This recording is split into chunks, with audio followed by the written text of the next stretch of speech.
Bournemouth, Brentford, Burnley, West Ham and Wolves currently occupy the bottom 5 places of the Premier League. Come May, how many of them will still be there? My guess will be at least a couple. Welcome back to West Ham Unofficial. Hope you are all well. It is time for our first Premier League roundup show of the new season. Shaun is with me, of course. How are you, mate? Really good, thank you, mate. Yourself? Not bad at all. I'm a bit tired, but You gonna do the trip when they play Newcastle again? You gonna do it? Depends, potentially, potentially. But yeah, no, it was very good. It was very good. And before anyone says anything, I'm not at home, and this isn't my uni accommodation. Yes, there is a Gerrard shirt there, and it's got nothing to do with me, and it makes me feel ill every time I see it. So that is that out of the way. Well, we've had quite an eventful start to the Premier League season, but before we get to that, let's see who is in the chat. While doing this on the phone is a challenge. Good evening, Fathead. I hope you are well. Oh, I've got to click it twice to put it on the screen. Maybe I won't do that. Good evening to everybody. Whilst I try and work out the comment system, let's get going on our first game, shall we? Now, the Premier League season was kicked off on Friday night with poignant tributes to the late Diogo Jota and his brother Andre Silva. And in amongst that, Liverpool beat Bournemouth by 4-2 in a game they seemed comfortable in, then not comfortable, and then finished it off right at the end. And the champions start where they left off, Shaun. Yeah, it was. I was surprised how good the game was. Really, it sort of summed up what I think last week we said about Jamie Carragher has been said about Liverpool about going forward and defence. I thought Liverpool did look a bit shaky at the back, especially when Bournemouth on the counter attack. I think it was 2-1 to Liverpool. I was watching my youngest lad, and I said this result's flattering Liverpool a little bit. And then I think Bournemouth was similar at the 70th minute, or between the 70th and the 80th, they went 2-2. And I said they fully deserved it. And I thought 2-2. I know Liverpool had more of the stats and all that, which can be a bit misleading, but I thought Bournemouth were well worthy of the 2-2. Yeah. But the nature of a team like Liverpool, I said to my lad sat next to me, Liverpool get a winner. That's what they do. That's what champions do. That's what they've done for a few years. You just knew they'd somehow just force an opening, and that's exactly what they did. I can't remember. Did we mention Salah last week about not being remembered as is it incredible as the stats are? He won't be remembered as as good as he should be. I can't remember if we mentioned it or not. But this game sort of summed it up for me, really. I thought we had a really quiet game out on the wing a little bit. He was involved, but he has these games where he's not heavily involved, but then he just do one goal. It hasn't got to be a special goal, and he gets all the headlines. Yeah, And that's exactly. kind of what it was. And that's the case really with him. I mean, you can sit there, and I've sat there before and watched him, and when it's barely on the pitch here, pops up, scores, and there you go, and case is closed in that sense. And that's happened. I thought I said it on times. here. I must have said it on something else to someone else, but I could be wrong. I think from the neutral fans, when you think of Premier League legends, of all different clubs, I think that might be what just might keep him away from being classed as one. Say like a top 5 legend, for example. His stats would probably match an Aguero, get close to a Kane and all that, and he's got a couple of Premier League titles to match it. But I just don't think he'll be remembered because he's not involved as much. Do you know what I mean?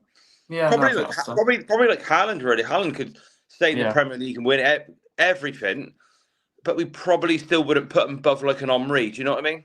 Exactly. Yeah, absolutely. But yeah, I did think the result flattered Liverpool, but you kind of knew that they get it done, and that is, especially at the start of the season when it's a bit like, we'll come on to the Arsenal game, but similar to them.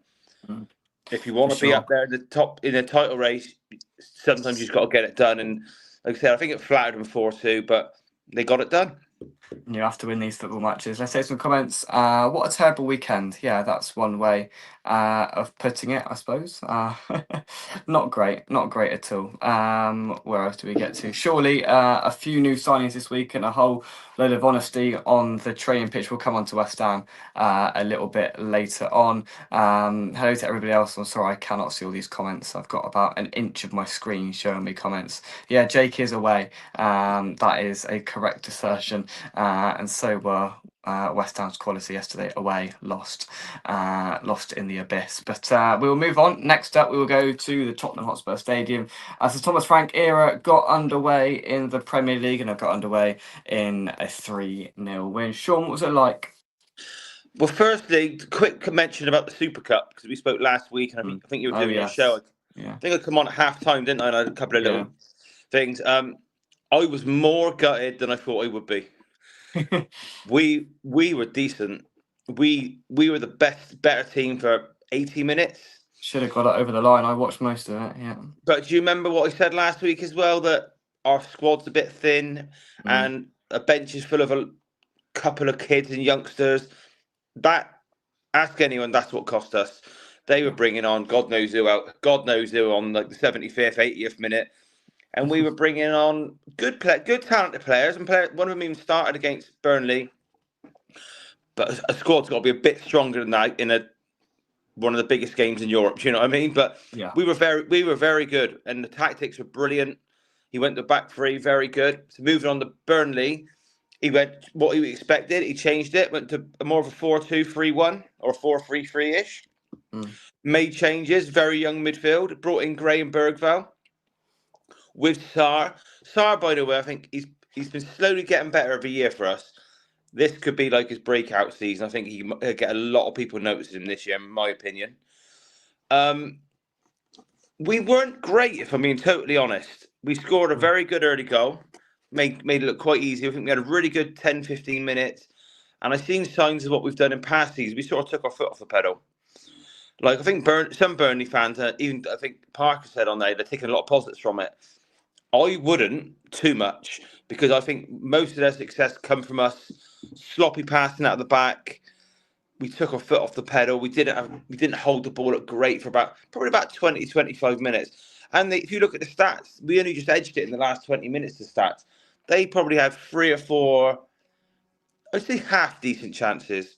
Vicari only had to make one save that you'd expect any professional keeper to make, really. Yeah. But that's where it come down to. I've just thought in front of goal in chances they were very low on quality. I think our three goals, they're good goals, but it just took a little bit of a drop of a shoulder by Richarlison once, where you go in and then you sort of spin out. Do you know what I mean? Mm. And that was very easy. Kudos to having a field day down the line. Do you know what I mean? You know what Kudos can do. He drop a shoulder and he's Yeah. gone on the right foot straight away. Yeah. He sent the left back like it was embarrassing a few times. So what I took out of it really was the lack of quality Burnley had. I knew they would be strugglers. I think I'm right in saying they didn't concede more than one goal in any game last season in the Yeah, that's league. correct. Yeah. We didn't. We didn't. We were nowhere near our best, and we scored three good but quite simple goals. And like I said, I'm trying to remember who was even up front for him now, because do you know what I mean? They didn't. They look weak in all areas. If I'm being totally honest. Uh, I've just got a feeling they're going to go down with a whimper. To be honest, I don't think anyone's really going to mention they're just going to be relegated by default. And if it's a shame, but I think they're the team that will non-negotiably go straight back down. And you mentioned those things there, and it all adds up and it makes sense. And I put this down as 3-1. I thought it was a 3-1 written all over it, and they didn't manage the one. But Spurs got the three, and yeah, we'll see whether they improve. hmm. But I mean, we'll move on to the next game in a team that were at home, yes, but looked a lot better against a much worse opponent, admittedly. But there's must be a difference there. I mean, I didn't watch this game, obviously, Hmm. but from what I've seen and from what you've just said, it seems like there's a difference between a side that got promoted in the playoff final to a team that sailed by in automatic promotion, which is interesting. And we will move on to that now. I'm not going to talk about West Ham too much because it's going to be Can I reiterated a talk lot. about them a lot? Oh, Can I? no, no, I that's got. not allowed. I got a bit to say. Yeah, all right. Well, just hang on a minute. First of all, there's been a bit of shock around the fan base, and I'm shocked at the shock. To be totally honest, we papered over cracks. We've tried to be positive, and let's be completely honest about it. We haven't signed enough players, and we haven't signed the right players for about 3 years. And it's all starting to hit home. It's all starting to catch up with us financially and on the pitch. Signing all these players for 30 million who aren't good enough. It's starting to catch up with us. And again, you look at the bench yesterday when we were 2-0 down, struggling on the back foot. Graham Potter turns to his bench and he's got Thomas Soucek, very good player, starter, but he's not going to change the game from 2-0 down. he just isn't. Callum Wilson, enough said, and Andy Irving, who has had a couple of good 20 minutes here and there, but isn't a game changer again. The point I'm trying to get to is you looked at that West Ham bench yesterday. You had one attacking player there, and that was Callum Wilson, a player that was goalless and assistless in 18 games last season, and a player that has had no minutes at all in pre-season. And we all know, we all know the script with Callum Wilson, and it's just so bad. It was so bad. The first half was fair. First half was pretty even.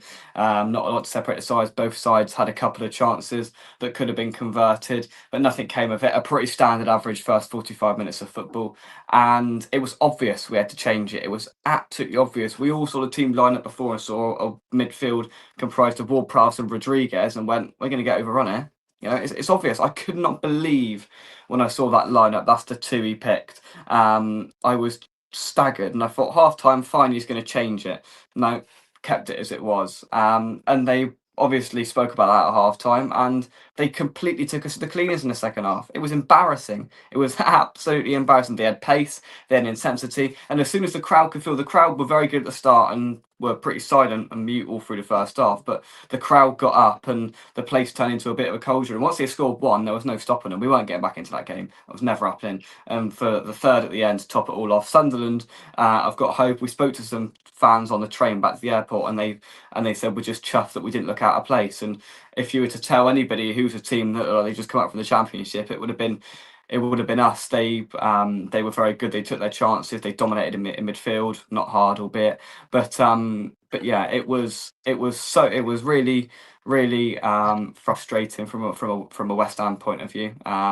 It was not unexpected. That's been coming for quite a while in the end of the season where nothing really mattered too much, and we didn't. And to be fair, we kept it tight, and that's the biggest defeat under Graham Potter at the hands to a newly promoted side who were in League One 4 years ago. So that's positive. Shaun, come on then. I watched the match at day highlights. That's all I've seen of the game. I think I tagged you in a post on X earlier. I've not been critical of Potter, but I've always questioned whether his tactics are right.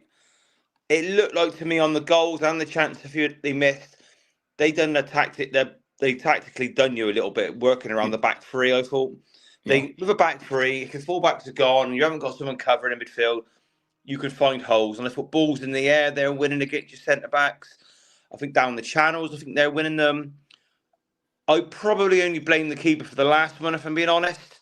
I think the first one's his fault. Yeah, but it looks soft because it's not on about the penalty spot, and it probably bounces twice before it goes in. But he's scrambling across to get it. Do you know what? I haven't actually watched the highlights, but from where I was stood, it felt like the ball was travelling towards the goal in slow motion. It seemed like it was like a cushioned header, and I thought he's gonna tip this round the corner or something, and it felt like it was an age between him heading it and then it went in, and I was like, how has he not saved that? It wasn't quick, but the cross comes in, so the keeper's with his feet moving the direction of the ball, and he heads it back across him. I don't know.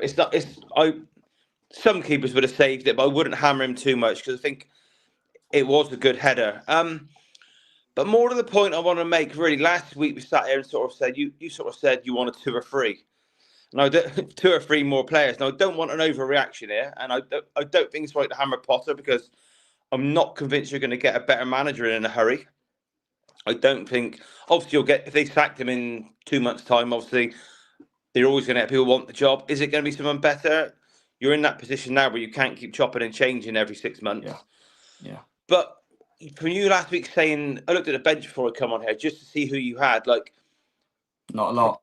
For me, you're on about the midfield 3. You're going to get overrun. Paqueta, I suppose you class as a midfielder as well, sort of dropping in. So if you think, what midfield 3 would you prefer in that game? I'm not sure you'd be happy with any midfield 3 in there. Well, no, we need to sign at least one midfielder, granted, absolutely. But you look at the players we have. we have there, and Rodriguez is on the way out by all accounts. He was useless last season. He is about to leave for a very minimal amount of money, I should imagine, because he's not very good. And you've got Alvarez on the bench, who didn't have a great season last season, but is a better player without a doubt. And you've got Potts on the bench, who impressed in pre-season and seems like he's here. He's here to stay this season. That's all we've got, and those two players are better than Rodriguez. Shaun, you could do a better job than My Rodriguez in my midfield my if you point watch that game being, in full. If you watch that game in full, and you could tell me two things that or one thing that Rodriguez brings to our midfield, I'd be impressed. yeah, my point being though, because obviously is Souček still winding down his contract as well? Did he sign a new one, or is he going? Souček's still here, yeah, yeah. Right. Okay. You've got Souček to add into that as well. Yeah, So you've just rolled off six midfielders probably. Potts probably yeah, not ready and going to be trusted. For whatever reason, he probably doesn't fancy Alvarez. I know he's a bit of a discipline issue. And Rodriguez, they don't rate. Ward-Prowse got relegated to Southampton. You loaned him out to Forest. Probably don't fancy him either. In my opinion, and what I read, I think quite a big journalist said it the other day about Paqueta that he's looking to leave still. mm, I think you got what 2 weeks left of the window. I think you need to sell two and maybe bring two in at least. yeah. It's a And mess. it might be a kick in the teeth. You might need to sell Paqueta quick, in my opinion, and raise some funds. You look, But then I mean, yeah, I see a point, absolutely, but then we get to a position where we're trying to quick sell, and then people know that we need to bring players in, and we've completely put ourselves in this position. you It's have completely self-inflicted, and it's embarrassing. But you. yeah, I I mean, don't think. you could make a case for every one of our midfielders leaving. You But put know, it this way about the manager again. He wants to play a formation really with three midfield, one maybe a bit yeah, more advanced. He doesn't have the squad for it. no, Do you know what I mean? So that's what I said to you. What midfield would you prefer? Would you prefer an Alvarez, Souček doing the box to box, and Paqueta having a free role? Maybe you prefer that. Okay, yeah, that hasn't been fancied last season either. I can't remember the last manager whether he liked that or not. Paqueta probably wants to go in matches. There, I think they showed one of his shocking passes. He's yeah, not for whatever the reason. He's not the player he was. I think you've got a lot of work to do in the next couple of weeks. I don't see this improving massively over the course of the no, season, no, I and agree. I still think you. It's money, obviously, but you need to try and buy another centre back Mm, because this back three will work against some teams, but I think a lot of teams are going to work it out and find these holes, and they did last year. I thought, do you know what I mean? Just down the channels, whether it's one of them having an off day, I don't think you could fully trust. One of them might have a blinder one day. Tadibo or Kiln might have a blinder one day. You always yeah, know one of the three is going to have a shocker. yeah, I just like I said last week. I just looked at the midfield. I was like, that's the main thing. You've moaned about the midfield being slow for about a year. It's not mm. changed, and you've still got the same stale players who the manager probably doesn't really want or trust. Do you know what I mean? You're not telling me he trusts the Ward-Prowse. I can't have that at all. You are in a But difficult I position. mean, he is asking for it though, because you look yesterday, right? First game in a season, it was obvious last season that Rodriguez and Ward-Prowse in the midfield wasn't going to work. So he's got to have looked at his options there, got all his midfielders out. And if it was me yesterday, if you're asking me, I'd have picked a midfield of Alvarez as the sitter, Souček and Paqueta. That's the three I'd have picked if I was in charge yesterday. You could make a case for Potts in there if you really want to as energy, and that's the brand that he's going to try and try and provide potentially. So you could swap Potts out of one of them, whatever. But it would be out of those four. It would be three out of those four for me. I wouldn't have had Rodriguez or Ward-Prowse anywhere near that starting midfield yesterday, and both of them played. Yeah, Massive shame. I think all football teams as well, especially ones that don't win anything consistently, it can get quite stale as well. And Yeah. Oh, it the is like stale. I know the Stale. likes of Rodriguez hasn't been there that long, but you got Souček, it's kind of it needs to freshen up. And I know Paquette is probably your most talented footballer on the ball at the club, probably on his day, which was probably his last day was amazing, probably about a year ago or more ago. Yeah. But I think you might have to sacrifice him to try and bring some freshness, some energy. Um, I would try and get two of those six out the window in the next 2 weeks. Because I Yeah, don't no, I think the agree. manager trusts them. He doesn't. It's almost like he's going into a bag and picking the names out for those free spots. Exactly. That's absolutely it. Yeah, it And is. if you think you've got to that stage, he needs to change something. Now I don't know what the money's like at the club. That's a different topic altogether. The Yeah, club, yeah, because I won't get into it. But obviously, you not owning your own stadium, and mm, you can't generate all the revenue which comes out of the stadium on match days. And I'm just guessing that when you have concerts there and all that, do West Ham get the money for that? Is all that to the I've London got, Stadium? I've got no idea. I can't But imagine so. I don't. you know where I'm going with that. Do you know what I mean? Yeah, These yeah. that you don't like the owners, and without sound, I don't want to dig out West Ham too much. You're probably not that attractive club to buy for anyone No, else, no, of because course not. you sold this stadium you don't own, and that was probably a very short-sighted view. Do you know what I mean? They're just thinking, oh wow, we can fit 25,000 more seats in the stadium. Mm, But now the game's moved on. It's all about how much money you can sell on food, drink, concerts, blah blah blah. I yeah. know it's a different topic, but you're in a bit of a corner now. Just one big mess. I can't get to all these comments, so I'm just going to try and click on one. Right, there we are. Fathead, if we had lost 3-0 but Potts played, would people feel better? I'd I'd feel like I'd feel slightly better that we tried something different, to be honest, because the frustrating thing and the frustrating thing about other people is everyone travelled up there yesterday hoping for something fresh in midfield, something new, and then an hour and a bit before we get that. And it's like, well, we that literally didn't work last season. Everybody could see it. It was completely established that that midfield that was played last season and was played again yesterday does not work. And putting Potts in there would have changed it. And what's to lose? Because really, I mean, Graham Potter knows how football works. He's got a pretty good football brain, I can imagine. He knows Rodriguez is crap, right? We all do. He's useless. The bloke's absolutely useless. He's leaving, and I don't know who signed him. I don't know why we signed him, but the bloke gets on my nerves, to be honest. But in case you haven't noticed, and you've got Potts on the bench. He's had two successful loans. May not be ready. Absolutely, may not be ready. But it can't be worse, can it? It can't be worse than what we've already had there. At least we try something different. Because if it didn't work and he was completely overrun and he looked out of his depth, fair enough. But at least that's then established. So what's the point of trying the same thing over and over again and expecting something different? Because it won't be different. It'll be the exact same when you've got these. Oh, I'm not going to lose my head. I'm not going to lose my head. Anyway. Who have you got next week anyway? Chelsea. Oh, it's brilliant. Friday We've got night. Chelsea, then we've got Forest away, and we never win up there. Then we've got you lot, and it's just brilliant. They probably will, but and I'm not his biggest fan, but I wouldn't advise turning on the manager too much, Mm, because yeah, somehow you got to stick together a little bit with this one. You can't hold out another manager because he can't make the squad work. yeah, Do you know what I mean? I cannot believe he's not wanting signings in. I know. Yeah, And I said I think it's a complete use from what we said last week. I know, but I think you need more of a change around than what we thought. I know.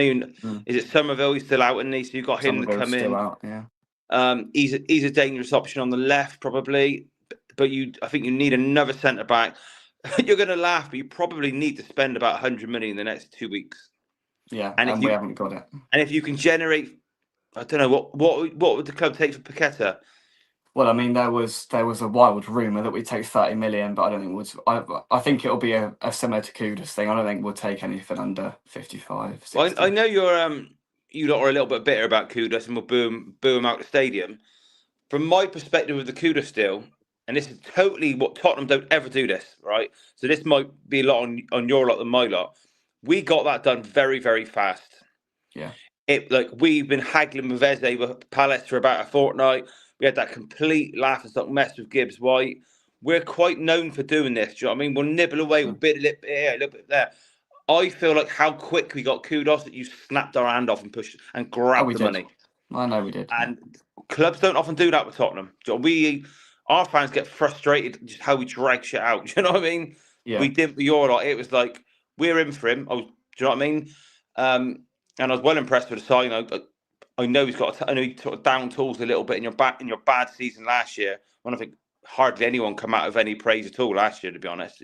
Yeah. But how quick we got him just made me think, blimey, West Ham just grabbed that money and didn't care about anything. Oh, we They did, were more, absolutely. Yeah. they were more than happy to do probably a cheaper deal with Tottenham. What your lot probably hoped you get, We Mm. think it's 55. I expect you thought you might get 65. I don't know. It's just a guess. Yeah. Yeah, you grabbed the money and pocketed that very quick for us. Indeed, yeah. Terry, I hope you are well. I think I got him about midnight. Yeah, we did, just before midnight. And I did watch match today. I went straight to bed. So it was all worth it all in all. We left the house at, what time did we leave? 10 to 4 yesterday morning, and we returned just before midnight. We had a good day. Another ground ticked off. The positives are running thinner. The flight home was delayed. That wasn't great. But it was a good experience. We went and we walked around an empty St James's Park. We didn't walk actually in it. We just walked around it. So we had a wander around there. Went in a Newcastle Wetherspoons. Went to Sunderland. Spoke to some of their fans in a pub. Went to the ground. Saw us get battered. Waited a queue, and then come home. I went to a Newcastle Wetherspoons once, and it was about 8:30 in the morning. And Yeah, I've we were there never at 8:30 in the morning. and I've never seen a pub so busy at that time in the morning. And it was full of the broadest sounding Geordies. You couldn't understand the word they were saying. That was probably Yeah. where it was half packed. I'm not joking. Do you know But what? Do you know what? We were on the train from the airport to the to Newcastle, and there was this guy talking to us, and like he was like talking so quickly, and he said Bowen, but like all three of us had no idea what the guy said. And then he went Jared, and then something that must have been Bowen, and we were like, "Oh, Bowen, right?" And I was like, "Oh my god!" if you go there again, though, I would try and make the effort to stay in the hotel for the night. Have a night up there, and even you're a big boy now, Jake. Look, you can't. Do you know what I mean? Make an evening of it. Come back on the Sunday. Okay, will do. Right, let's move on, shall we? Otherwise we'll be here all night. Nottingham Forest 3, Brentford 1 very quickly, Shaun. We spoke about Brentford last season. Not last season. Oh, I need some sleep. Last night, not last night, last week. Get there in the end. About potential relegation candidates. And we also spoke about Forest in the same breath, but they have got a 3-1 victory over the line. Thoughts on this? A few people already said condemning Brentford, obviously because of the manager. Oh, excuse me. Oh, pardon me. That was the Indian I just had. um, um, I think as soon as if the results aren't good for Brentford, they're going to go all in on the manager. That is what will happen. I think Yeah. we covered it last year about the random signing. Do you know what I mean? He hasn't got any real experience of anywhere near this level of coaching. I did look at their team sheet to try and see who they sort of replace these players with. Didn't really recognise too many names. I think that Forest has slowly become sort of everyone's sort of most disliked club because of their owner. I think. Yeah. I can't. He's one of them, and I mean, I've got a soft spot for Forest because of the Brian Clough days, but this new owner, I think a lot of people are not going to have him. He's making more of a prat of himself, and I'm a little bit surprised that they won so easily. Really, I sort of had this down as a draw. I think a lot of people have been reading in the media, sort of half predicting Forest to struggle a little bit. So this will go down as a very good result for them, really. And Brentford, like you said, Forest away is always a tough one. Do you know what I mean? Yeah. That Brentford, they'll be a bit gutted, but Forest away first up. A bit like you going to Sunderland, you probably didn't want that first game. No. Is that someone Andrews, isn't it, their manager? We had to Google it last week, didn't we? Oh yeah, I can't remember his name. What, the set piece coach? Yeah. Yeah, I can't remember his name. He wouldn't have wanted that in his first game. No. You know what I mean, yeah. Let's move on from this game. Yeah. I mean, listen, it's not a nice place to go at any point in the season. It's my favourite away ground in terms of atmosphere. It's the best atmosphere in the league by a country mile, and nobody really gets close to it. I mean, we were there on their first day back in the Premier League, and that was just unbelievable, and everyone was just collectively like nodding their head of approval and going fair play, and that gets them points, and it kept them up that year where they were struggling, and they got about 3 points away from home all season, and they won everything at home. And if they're going to be in a scrap, then that's what they've got to use as an asset. And Brentford, yeah, condemned is a word that is being used for them, and it's hard to form an argument against it. Manchester United 0, Arsenal 1 very quickly, Shaun. Man United, and Arsenal have won a game, a tricky game. It's not a nice first game, and they got it done 1-0. Didn't play very well. It wasn't a great game of football, was it? If wouldn't say it was a bad game. I thought United Mm. tried their best to make it a good game. I thought United were the better team, had most of the ball, had most of the chances, but I'd call them most of the half chances. Do you know what I mean? Um, it was a lot. It was very stop start. I think we've seen more signs of Arsenal with the dark arts a little bit. There's a lot of fouls. Um, the goal was obviously another goalkeeper mistake. I don't know if you can remember the goalkeeper made a similar mistake against Tottenham in the League Cup last year when Son scored from the corner direct. Yeah, yeah, He got a little bump from Bergval, claimed for a free kick, didn't get it. Goal, more or less carbon copy today. I don't think there's a coincidence there with Arsenal. I think they're quite crafty on their set pieces. mm.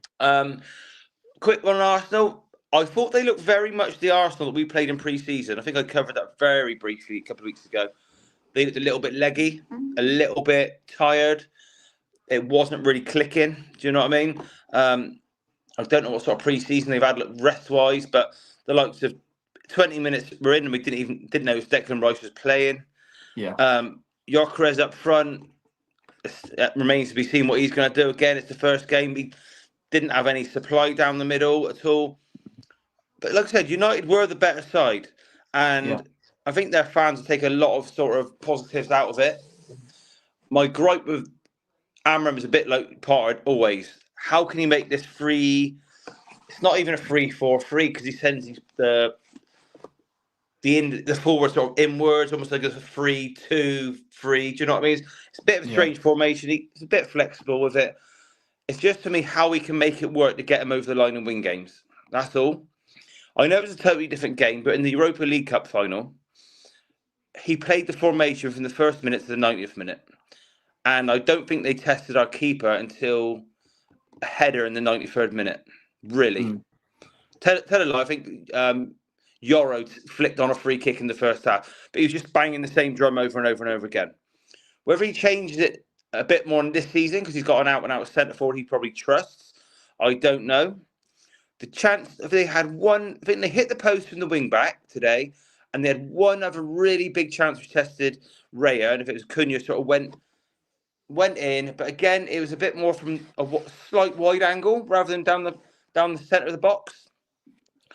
So I just think the only thing they're lacking is they can dominate a game, but they're just lacking creating clear-cut chances, what I call in the danger area. Do you know what I mean? Like Yeah. Mbeumo played well, Cunha played well. They're both powerful runners. They're both aggressive. They're both going to score. They're both going to create.